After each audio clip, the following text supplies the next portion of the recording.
New Zealand के प्रधानमंत्री Christopher Luxon रविवार को न्यूजीलैंड के व्यापार और समुदाय के बड़े नेताओं का एक बड़ा प्रतिनिधिमंडल लेकर भारत पहुंचे। यहां पहुंचने के साथ ही उन्होंने न्यूजीलैंड के आर्थिक और अन्य विकास के लिए भारत की महत्वपूर्णता पर काफी जोर दिया। उन्होंने कहा कि भारत न्यूजीलैंड की समृद्धि और सुरक्षा के लिए बहुत महत्वपूर्ण है। उन्होंने कहा कि भारत के साथ व्यापार और निवेश करने से न्यूजीलैंड को बहुत सारे फायदे हो सकते हैं। बता दें कि लक्सन 16 से 20 मार्च तक भारत की यात्रा पर हैं, जहां सोमवार को प्रधानमंत्री नरेंद्र मोदी के साथ विस्तृत चर्चा करेंगे। भारत की रायसीना डायलॉग के उद्घाटन सत्र में मुख्य अतिथि के तौर पर संबोधन भी करेंगे। न्यूजीलैंड के प्रधानमंत्री क्रिस्टोफर लक्सन ने कहा कि भारत न्यूजीलैंड के लिए एक महत्वपूर्ण देश है, जो उसकी समृद्धि, सुरक्षा और समाज के लिए बेहद अहम है। उन्होंने बताया कि भारत न्यूजीलैंड के लिए एक बड़ा आर्थिक अवसर प्रदान कर सकता है, इसलिए वो भारत में व्यापार और समुदाय के बड़े नेताओं का एक बड़ा प्रतिनिधिमंडल लेकर आए हैं। इसी बीच प्रधानमंत्री नरेंद्र मोदी से वार्ता से पहले दोनों देशों ने भारत न्यूजीलैंड व्यापार मुक्त समझौते की वार्ता शुरू करने का ऐलान किया। यह समझौता 2022 में ऑस्ट्रेलिया के साथ हुए व्यापार समझौते के बाद भारत का ओशिनिया क्षेत्र में दूसरा महत्वपूर्ण व्यापार सौदा होगा। लिक्सन के नई दिल्ली पहुंचने के साथ ही शाम को विदेश मंत्री एस जयशंकर ने उनसे मुलाकात की। अपने मुलाकात के बाद उन्होंने एक्स पर लिखा कि वो लक्सन की भारत के साथ रिश्ते और साझेदारी को और मजबूत करने की प्रतिबद्धता की सराहना करते हैं।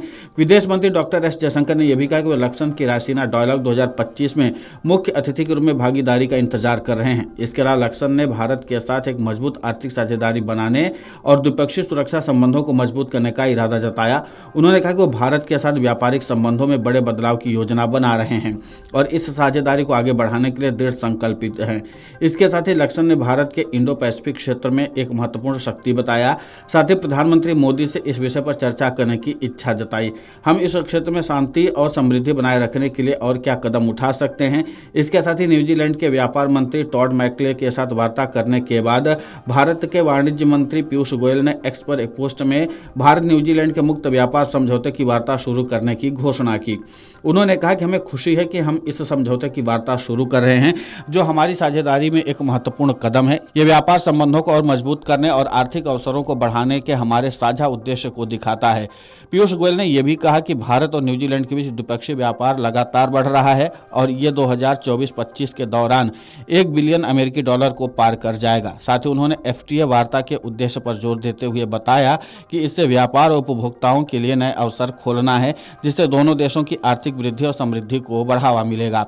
कुल मिलाकर के दोनों देशों के प्रधानमंत्रियों की जब मुलाकात होगी तो कई तथ्यों पर बात होगी, कई पहलुओं पर बात होगी और सबसे महत्वपूर्ण बात यह है कि व्यापार पर भी खुलकर बात होगी।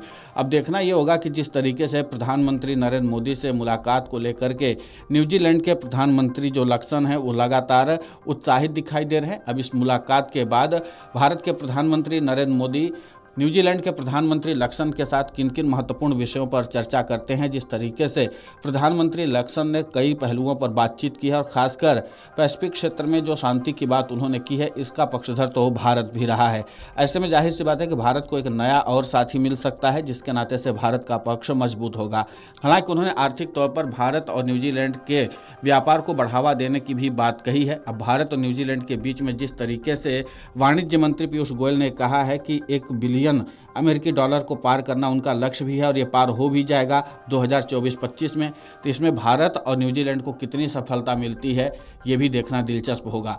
वीडियो डेस्क कमरुजाला.com। अगर आप ये वीडियो YouTube पर देख रहे हैं तो हमारे चैनल को सब्सक्राइब कर बेल आइकन दबाएं और Facebook पर देख रहे हैं तो हमारे पेज को लाइक करें। 8 मिलियन प्लस सब्सक्राइबर, आपके इस भरोसे के लिए बहुत धन्यवाद।